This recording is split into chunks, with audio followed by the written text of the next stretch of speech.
Jacorey Palmer, famous part of the duo of Jacorey and Arthur, joins me on the set.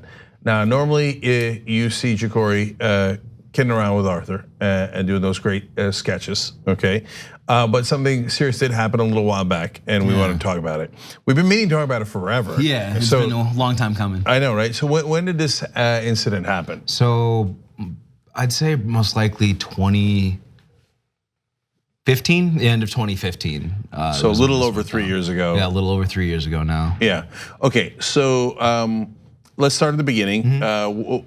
What time of the day was it? So it was about, I'd say, just after midnight on a Friday night. I'd spent the night in just playing video games and got hungry, went out to go get tacos. And I build bikes in my free time and took my bike, went out and was riding down Lincoln Boulevard in Santa Monica, which is a very main street in Santa Monica, if you're familiar. And while riding down the street, I saw officers pull up from a intersecting street, pull off of that street to the street I was on in the opposite direction. And I saw them slow down and kind of look at me. And this isn't anything I'm unfamiliar with, right? Unfortunately, part of being black in the US is dealing with police officer scrutiny and knowing that you're automatically looked at when these people are around. So I wasn't off put by it or anything. I was already expecting them to look at me. So I slow down a little bit. I'm looking at them peripherally because I've been taught since I was young, you don't look scared, you don't freak out, you don't react, just remain calm, keep your head straight. And so kept doing that. They turn around, get behind me, and I know it's coming. And I actually had stopped the bike and had my foot down on the ground before they put sirens on or anything. They put lights on, no sirens, and tell me to get up on the sidewalk from the loudspeaker. And I at that point put my hands up. I was like, "What's going on, guys? What's going on? Is there an issue? Can I help you with something? What's the point of this stop?" They're like, "Get up on the sidewalk and we'll talk about it." Go ahead. All right, hold on. So I just want to understand this better. Before we get to what happened next, so you went out on your bicycle. Yes, bicycle, not motorcycle. Yeah, in Santa Monica, a little past midnight to get tacos. Yes. So on a Friday night. So I want the audience to understand, if you've never been to LA, Santa Monica is incredibly busy at midnight on a Friday night. If there's quieter parts of town, Santa Monica is not one of them. So which part of Santa Monica were you? Were you close to the 3rd Street Promenade, or? Yeah, it wasn't far from the 3rd Street Promenade, but it was a little bit more down Lincoln, close to Ocean Park Boulevard. So that's there's no. It's not incredibly strange to see someone using a bicycle at Friday night in that part of town. So so it's not like they'd be like, "Whoa, what's going on here? Well, why is this guy on a bicycle?" Right? Right. Nothing just extremely suspicious about it. And did you live in Santa Monica at the time? I did. Yeah. So by the promenade. So you went out to go get food in the town that you live in. Yep. Because you were hungry. Yep. Okay. Citizen of Santa Monica. Tax-paying citizen of Santa Monica. Right. But to be fair, you were on something that obviously arouses suspicion, a bicycle. Right. Okay. So they pull you over. You say, "Hey guys, what's going on?" They say, "Put your hands up." They say, "Get up on the sidewalk." Out of instinct and reflex, I put my hands up because I've seen this movie before. It's an instinct. I want to assume innocence at all points in time, especially in dealing with police officers that have stopped me. It's a little different if I approach them, but that's few and far between. Because of the community relations police officers have fostered, unfortunately. So what happens next? So next, they tell me to get up on the sidewalk a few times. As I get up on the sidewalk, I still have my bike underneath me. Physically, my feet are on the ground, but the bike's underneath me. And I say, "What's going on? Can we talk now? What's the issue?" They say, "Put the bike down and we can talk." It's like, guys, can we have a conversation here? Like, what is the issue? What are you stopping me for? What is the issue? What's going on? And they kept shouting commands, of course. "Put the bike down, put the bike down." So I put the bike down, asks me, "Do I have anything on me that could possibly hurt him or harm him?" I say no. He goes, "All right, do me a favor, turn around and put your hands behind your back and cross them like you're praying, but facing me." So I do that, and I'm processing in my mind at the time, okay, this is unusual. Because usually the words of "I'm placing you under arrest," and then you're you know what I mean? The process is usually a little bit different if you're under arrest. Unfortunately, is a process I'm familiar with. Okay, can I just, hold on. So for folks who aren't African American, this has got to be a strange story for you because I've ridden my bicycle 1,000 times. I've ridden it at night. No one's ever thought it was suspicious. No one has ever asked me to put down my bike. And I want to remind people, bikes don't kill people. Actually, that's it. There's no rest of the saying. It's not a thing. Bikes are not dangerous. It's not a motorcycle. It's a bicycle. It's not like you're gonna run the cops over with your bicycle. Right. If anything, the opposite is more of a concern. Yes. So, but they have, at this point in the story, it's clear that they have made assumptions. Yeah. Right. And we theoretically don't know what those assumptions are based on, but they have made an assumption. And you mentioned Ben lives in Santa Monica too at the time, right? If Ben was on the bicycle, does he get pulled over and do they assume that the bicycle is a weapon? Like, I mean, right. Yeah, come on, we know the answers to those. All right, so then they finally come out. Okay. They had gotten out of the car after the first command and they're approaching somewhat still at a distance. Of course, hands on guns immediately approaching just with hands on guns, with no crime committed, no crime stated, no crime suspected really. Yeah. So they approach you. You've got your hands behind you now. Yes. The bike is on the ground. Yes, bike's on the ground. And you did cross your fingers behind your back. Yes. Okay. What happens next? And then he comes up behind me, so I'm facing away from them at this point, and takes my wrist behind my back and jacks it up. And as a normal human reaction, like anyone would, I turned around and say, "What the hell is going on? You haven't said I'm under arrest yet. Like if you're grabbing me like that, that's." You know what I mean? You're adding force to my body. It's something we don't really talk about much. Is the idea of personhood, right? From very, very young, you start to gain control and agency over your own body, and from that point forward, you kind of almost insist upon it, right? You insist upon not being touched, not being carried, and being able to move your own body through space. And it's so assumed that we don't really even talk about it. So when that right is violated, the right to your own body is violated, it's almost unfathomable how you would react, right? Because it's not something we face on a regular basis. I don't get grabbed much on a regular basis. I don't get assaulted, dealt with, So when that gets challenged, when your personhood is challenged and you're no longer able to be in control of your own body, it elicits certain reactions from you as just a human level. You're fighting to maintain control of your own body because since you were a child, you've earned the right to, you've earned the ability to control your body, so you know nothing but controlling your body. So it's a weird thing we don't talk about. Just when somebody else tries to control your body physically, it's a natural reaction to say, "Hold on, no, direct me verbally." You know what I mean? And we don't talk about that ever when we talk about arrests, right? So that's a great point because what it does is it puts you in an unwinnable situation where your natural human reaction is to just kind of like free your hands, right? And then they go, "Okay, now this guy's disobeying orders." So there's no winning.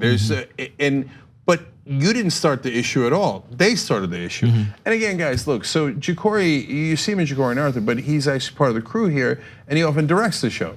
So he's a director. Now, you're gonna think it's maybe an extreme example, but if Steven Spielberg is, now I get it, he's more famous, but let's say they don't recognize him, right? Is biking down in Santa Monica, even past midnight to get tacos. There's no way they're gonna put their hands on him. No way they're going to assume he's dangerous. No way that they're gonna, then go and jack up his arms, etc. That's not how they're gonna deal with him, and you know it. And then you see, since they don't do that to Spielberg, and he normally would probably say, "Hey guys, what is this about?" Or if they did pull him over, they would think, "See, this guy's polite. Right. He didn't react physically in any way. That's because you didn't put your hands on him." Right. But when Jacorey goes, "Hey guys, what's going on?" They're like, "I knew it," reacting physically. No, but you didn't start the physical contact, they did. So then what happens? So then, because I actually still had my hands behind my back, I jerked them up and say, "What's going on?" And of course, the infamous stop resisting," starts yelling. And I had kept my hands behind my back, actually. So the other officer that was accompanying him grabbed the loop of my other arm, and they both shoved me against a wall, still with my hands behind my back. Okay. And it was at that point I freed my hands and was like, "Guys, what's going on? You need to communicate. This isn't a normal exchange anymore. This is an issue. If it's there a suspected crime, if so, let me know what it is. If not, we need to be having a conversation right now because that's the process of things, And so, look, that's when right-wingers would say, "Well, why don't you just cooperate with them and see what happens?" But we've showed several videos on the Young Turks where there will be a right-winger, white right-winger with heavy weaponry, like an assault rifle, and he'll be by a school in one case, or they'll be by other places, a playground, etc.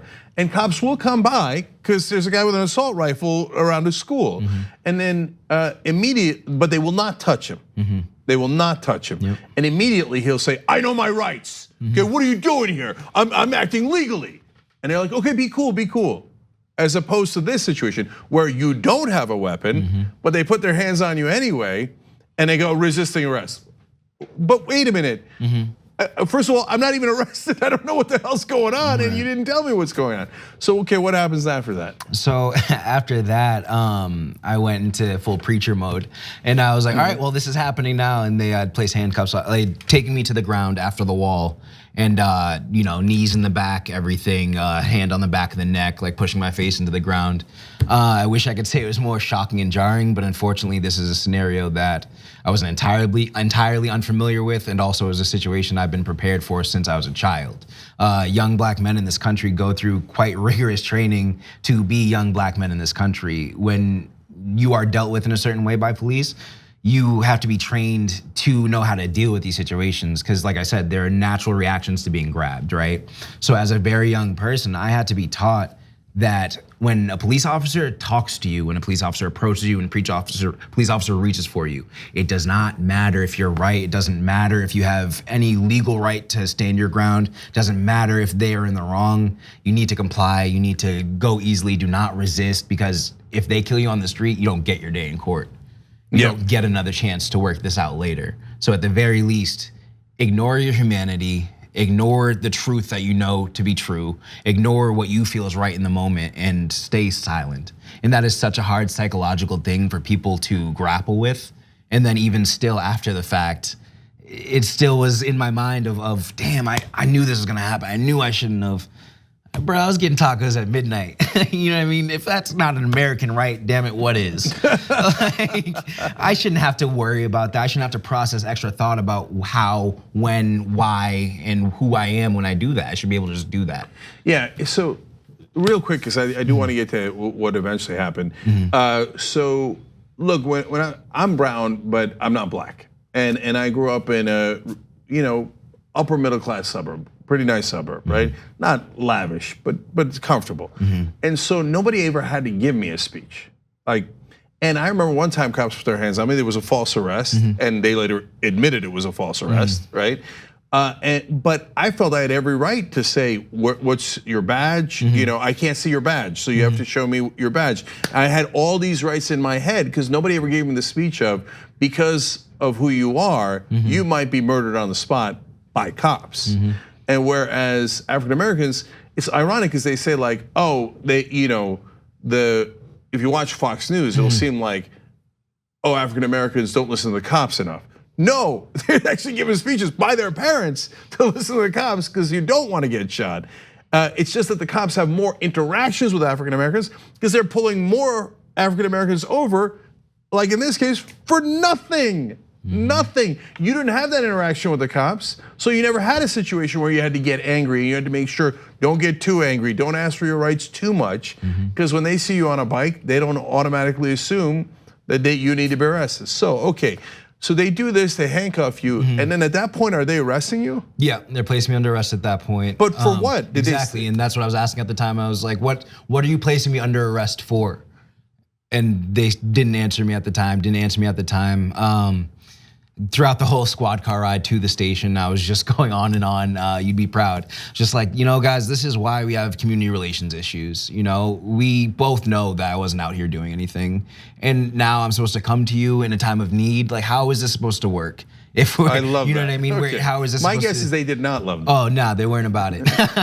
A lot of shut ups, shut the F ups from the front seat, but I'm a talker. Did they leave the bike behind? I'm just curious. Oh no, they actually threw that in the trunk, which I was very surprised by. Oh, okay. Seemed like they were like ready to deal with it. So okay, at the very least, I got my bike back. Because I was worried that ironically your bike was going to get stolen. Right. After all that. Right. So okay. So when did they finally tell you what you were theoretically arrested for? When I got to the station, I was being booked and processed into the actual cells. And so what was it? Disturbing the peace and resisting arrest. Okay, so they have to add a charge to resisting arrest because otherwise, wait, what were you arresting me for? I was just, what am I, resisting arrest for not being arrested? That doesn't make sense. So what is the vaguest, most BS charge you could possibly have? You can't disprove. Disturbing the peace. Riding a bicycle, like it's not a motorcycle, that actually does disturb the peace. I don't see them pulling over a lot of white right-wingers, bikers for Trump for disturbing the peace, right? Bicycle, like by definition, not disturbing the peace. And so, okay, what happens next? So I spent about, I think, a day and a half in the cell in Santa Monica. A day and a half? Yeah, I was able to make a call, but because of time zones, the only number, because it's 2019 and nobody memorizes numbers anymore, I only had one of my East Coast friends' phone numbers at the time. This, like I said, this happened just after midnight. So to call him, it was like 3 a.m. East Coast time, and it wasn't until 8 a.m. he had woken up, processed it, gone through the day of work. I think he had tried to reach out to someone at TYT, and then it took them a day to get, like the day to go back and forth with him. And then eventually someone had arranged for my bail to be released, but it took about a day and a half. I forgot that part. Yeah. That's crazy. Yeah. And so when you got back to work, oh no, it was Friday and Saturday. I was gonna ask if you were fired, but I'm pretty sure that didn't happen. But by the way, all kidding aside, that often does happen. If you show up to your employer and you say, oh, where were you? Why didn't you show up to work the other day? Oh, I was in jail. That's not gonna end well. That does not end well. And then you say, no, it was a false arrest. Believe me, over the police. Good luck. Okay. So at least you get out there. And then what happened next in the process? So actually, unfortunately, my release was arranged by a few different people, but one of them was actually friends with the district attorney in Santa Monica. So in talking with them, they were able to get the charges reduced and eventually dismissed, but it was with the contingency of, I believe it was 24 hours of community service. And I had to write a personalized letter to the officers apologizing to them for, I believe, disrespecting them as police officers. Now, like as you hear that, when I hear it, like I could feel my blood boiling. And they abuse you and then you gotta write an apology letter to them. But think about what happens if you don't. Okay, then you go to trial. You think anybody's gonna believe you? You think that you're gonna get a fair hearing? And they can say anything, and you're at their mercy. And so what happens to your career when you've got a record, a criminal record? It's down the drain. It's hard to find a job. Not only that, the actual arrest in and of itself, a lot of people have trouble paying the actual court fees that come along with being arrested. There are quite extensive fees with being arrested and housing a prisoner for the prisoner themselves. The phone calls themselves end up costing money. And then of course, possibly losing their job while they're locked up has them falling into a deeper hole of debt or lack of funds. It's a vicious cycle, and it affects the communities that most often need that assistance, that need the extra hand. And in this case, in a sense, you got a little lucky that you knew someone who knew a prosecutor. I got extremely lucky. There's no two ways about it. I got extremely lucky. I have so many friends, homies, cousins that were in the exact same scenario, and they didn't have the right friends in the right places, and their lives are irreparably affected because of it.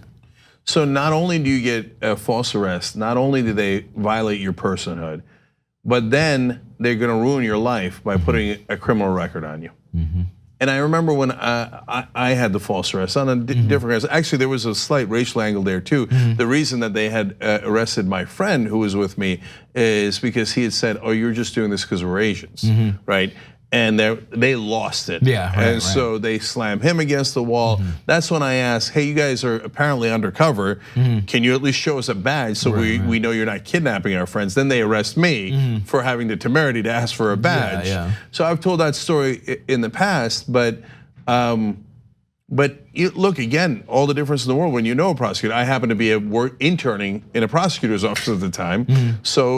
And then the prosecutor later says to me on the day of the court hearing, he's saying, I know you didn't do it. Right. I know it, right? But if you don't know a prosecutor somehow, and you don't know anyone in power, well, then you're totally screwed, and you're double screwed. And this is in a scenario where things went relatively, I don't want to say well, that's crazy. But let's put it this way. They could have and often have gone worse. Because, man, if you haven't been taught that the cops might do something terribly unjust to you, you don't expect it and you might react poorly. And so when they arrested me, it's not like I reacted well. Right, I was like, what on God's green earth is going on? They open a door and they start jamming us in. They handcuffed me, but it was like a Ziploc. That's why I was like, and they kind of twisted my arm on it, and they shove you through a door. And like Jacorey said earlier, if you've never had your personhood violated like that, you're just not used to it. You're just being manhandled, and you know that it's wrong and it's unjust. And so in that situation, you're supposed to react perfectly. They're not, but you are. Yeah, they're allowed all the mistakes in the world, all the drop balls and slipped elbows in the world, but they have to be perfect. And it's unfortunate too, because the longer lasting psychological effects of it, right? I have, like I said, I build bikes and it's affected me in multiple ways, whereas I've had bikes stolen now after this incident. And I can't call the police to go find a stolen bike when I know what they do to young brothers with owned bikes, you know what I mean? So that I can't reclaim my stolen property from the party that's supposed to reclaim stolen property that I pay taxes for because I don't trust them to handle it appropriately, you know what I mean? 100%. Look, another story I've told on the show, in the town that I was growing up in, some guy dropped the boombox that he had. A white guy from the neighborhood accidentally dropped it off the roof, said that somebody stole it because he wanted to cover his ass. And they arrested a random black kid. And they said his fingerprints were on the door. Yeah. The kid knows that didn't happen, okay? Because he dropped the boombox, right? And so this is America. It does happen. It's not all of America, but it is a part of America. And so, look, last thing on this. So now one of the effects is you're not reporting your stolen property because understandably have lost a little bit of faith in the police department, to say the least. What else do you when you're riding your bicycle or you're driving your car or you're walking, like are you thinking about it sometimes in the back of your head? Not particularly any more than I was before. Like I said, this is a daily occurrence for me. People don't often think about this because we gloss over it so much, but my entire existence is somewhat defined by my status in this country. Like my name is Jacorey, a name most of the viewers haven't heard before because of my status in this country. My culture was wiped out and we had to rebuild one. So we took Jewish Jacob and mashed it with Gaelic Corey and came up with Jacorey to make our own culture type of thing. So the essence of who I am is a reflection of how this country has treated and viewed me. So my day to day is already going around with the tension of knowing that like that police officer on the metro, if somebody's wallet goes missing, phone goes missing, I'm the culprit. I'm gonna stay over here and make sure it affects my day-to-day interactions with people, with humans, with significant others. You get into different disagreements every once in a while. My significant other happens to be Caucasian. And I know that we cannot get into a loud disagreement in a public setting because of how that makes me perceived and how I could likely be punished for that, right? So I have to restrict, and emotions are hard to navigate. And so I have to restrict my emotions in a tense situation that I'm already worked up about. Be like, okay, but the way this looks publicly, I can't necessarily, I gotta stay calm even though I'm upset right now. And I have a right to be upset, but I can't reflect that because, Yeah. So that's what we're trying to do on this show, show people's different perspectives so that we can all learn from it, right? So my false arrest was an aberration and I don't have to worry about the things that you have to worry about. So I never think, hey, I shouldn't be loud in public. I am often loud in public. And in situations that are confrontations. When I walk into a diner and there are cops or I'm driving by and there's a cop, I don't have to worry about it. And most of you guys presumably also never even thought about it. So walk in somebody else's shoes for one day and think about that. And I think it could make a big difference. A lot of people, whether they're corporate Democrats, Republicans, Fox News, always talking about, why don't we just unify, right? But there's you have to take another step before you get there, right? We all would love to unify. Who doesn't? That's a nice thing, right? Yeah, of course. But part of unifying is treating everybody the same first, right? Then we could unify, and certainly a part of it is at least understanding each other's perspectives, right? That's a huge part of unity. If you leave that out, then what does unity really mean? Right. But it's an important note. I'm not here for unity. I'm here for decolonization and reparations. I'm kind of over the peaceful thing, letting us exist here. I need some payback for what I'm owed, but that's a whole different conversation. And if you'd like to see more Jacorey on any of the shows at TYT, hashtag more Jacorey on TYT Live. There it is, boom. All right, thank you, Jacorey. The TYT Plus app is now available on iOS and Android. Download to get more TYT content at tyt.com/app.